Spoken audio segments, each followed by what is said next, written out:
Hello friends, સ્વાગત છે તમારું આ યુટ્યુબ ચેનલમાં। ફ્રેન્ડ્સ, તમે જો આ યુટ્યુબ ચેનલ પર નવા હો તો ચેનલને ઝડપથી સબસ્ક્રાઇબ કરી લેજો, જેથી કરીને કોઈ પણ કાયદાને લગતી માહિતી નવી મૂકવામાં આવે તેની માહિતી તમને ઝડપથી મળી શકે તથા LLBના અભ્યાસક્રમ અને વિષયને લગતી માહિતી પણ તમને આ યુટ્યુબ ચેનલ પર મોસ્ટ આઈએમપી ક્વેશ્ચન સાથે મળી રહેશે। હવે આજે આપણે આજના ટોપિકની વાત કરીએ તો આજે આપણે ફર્સ્ટ યરમાં જે LLB માટે સેમેસ્ટર 2 સ્ટાર્ટ થવા જઈ રહ્યું છે તો તેના માટે શું સિલેબસ છે તો તેની ચર્ચા આપણે આજે વિગતે કરીશું। તો સૌથી પહેલાં આપણે સેમેસ્ટર 2માં સિલેબસ અને સબ્જેક્ટ વાઇઝ વાત કરીએ તો સૌથી પહેલાં ભારતીય ન્યાય સંહિતા એટલે કે જ્યારે પહેલાં ક્રિમિનલમાં IPCની કલમો લાગતી હતી તેની જગ્યાએ હવે 1 જુલાઈ તમે બધા જાણો છો કે 1 જુલાઈ 2024થી ભારતમાં ભારતીય ન્યાય સંહિતા એટલે કે BNS દ્વારા ક્રિમિનલ્સ પર કાર્યવાહી કરવામાં આવે છે। તો આ સેમેસ્ટર 2માં BNS એડ થઈ ચૂકી છે અને તેમાં લો ઓફ ક્રાઇમ તરીકે આપણે BNSનો સંપૂર્ણ અભ્યાસક્રમ એક વિષય તરીકે લોના વિદ્યાર્થીઓએ કરવાનો હોય છે।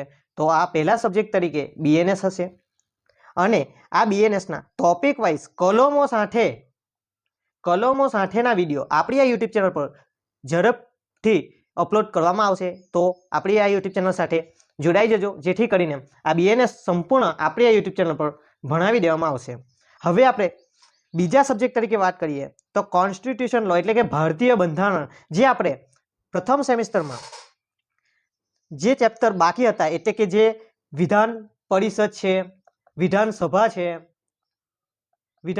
છે, આ દરેક જે રાજકીય બાબતો અને જે મહત્વપૂર્ણ ગણી શકાય એવા ચેપ્ટર્સ કોન્સ્ટિટ્યુશન લોમાં બાકી હતા તે ભારતીય બંધારણના ભાગ 2 તરીકે આપણે આ સેમેસ્ટર 2માં ભણવાના રહેશે।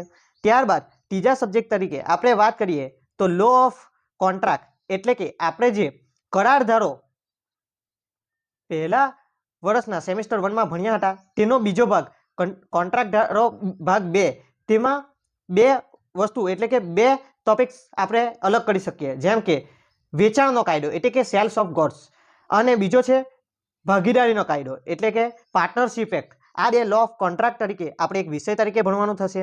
ત્યારબાદ 4 સબ્જેક્ટ તરીકે આપણે એન્વાયરમેન્ટ લો એટલે કે આપણે પર્યાવરણનો કાયદો એટલે કે જે પ્રોટેક્શન એક્ટ 1986 છે એન્વાયરમેન્ટ એક્ટ તરીકે, તેને આપણે ભણવાનો થશે।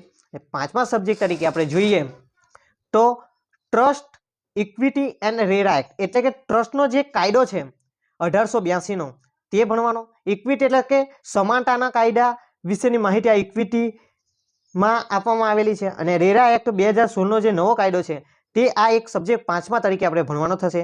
ત્યારબાદ એક ઓપ્શનલ સબ્જેક્ટ BCI એટલે કે તમે બધા જાણો છો કે બાર કાઉન્સિલ ઓફ ઇન્ડિયા દ્વારા નવો આ સબ્જેક્ટ 2024-25થી એડ કરવામાં આવ્યો છે દરેક યુનિવર્સિટીમાં, જે છે કે એન્વાયરમેન્ટ સાયન્સ એટલે કે તેમાં અત્યારના કરંટ ઇસ્યુ જેવા કે ક્લાઇમેટ ચેન્જ છે, એર પોલ્યુશન, વોટર પોલ્યુશન, એવા દરેક બાબતોનો સમાવેશ આ એન્વાયરમેન્ટ સાયન્સ તરીકે ઓપ્શનલ સબ્જેક્ટ તરીકે દરેક LLBના વિદ્યાર્થીઓએ ભણવાનો થશે। આ પ્રમાણે આપણે જોઈએ તો સેમેસ્ટર 2માં LLBના વિદ્યાર્થીઓ માટે આ 6 સબ્જેક્ટ હવે ભણવાના થાય છે।